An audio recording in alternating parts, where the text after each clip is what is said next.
मान्छेको पतनको सुरुवात त्यो बेलामा हुन्छ जसले उसले आफ्नो मान्छेलाई बर्बाद गर्न पराईको सल्लाह लिने गर्छ।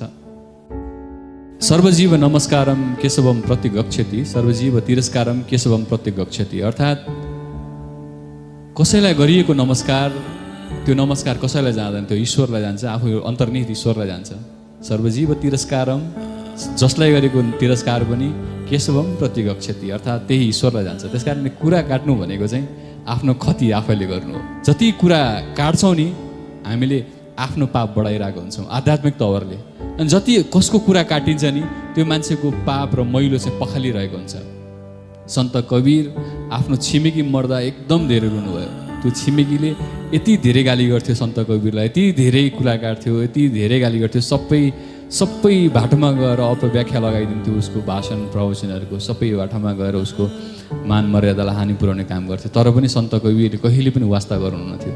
जब त्यो छिमेकी मऱ्यो सन्त कबीर त्यस दिन रुनुभयो र उसका साथीहरू आएर सोधे, तपाईँलाई त सधैँ यसले होच्याउँथ्यो, सधैँ गाली गर्थ्यो, तर किन रुनुभयो भनेर। त्यस दिन सन्त कबीरले दिनुभएको जवाफ हाम्रो लागि दृष्टान्त हुनसक्छ। उसले मेरो कुरा काटेर मेरो पापहरू पखालिदिरहेको थियो, अब कसले मेरो पापहरू पखालिदिन्छ भनेर। त्यो एउटा सिख हो हाम्रो लागि। जसले हाम्रो कुरा काट्छ, जसले धेरै गाली गर्छ, तपाईँ विचलित हुनै पर्दैन। एकछिन नराम्रो लाग्छ होला तर बुझ्नुहोस् र सम्झिनुहोस् यो सारा ब्रह्माण्डको सानो कण हो, हामीलाई कसैले केही भनेर खास फरक पर्दैन, आफ्नो बाटो हिँडिरहनुपर्छ। जब रोकिन्छ नि त्यसपछि हाम्रो ग्रोथ रोकिन्छ। यदि त्यो अवस्थामा पनि हामीले त्यसलाई छिछोलेर अगाडि बढ्यौँ भने चाहिँ जिन्दगीमा सायद शान्तिको कुराले छुँदैन होला।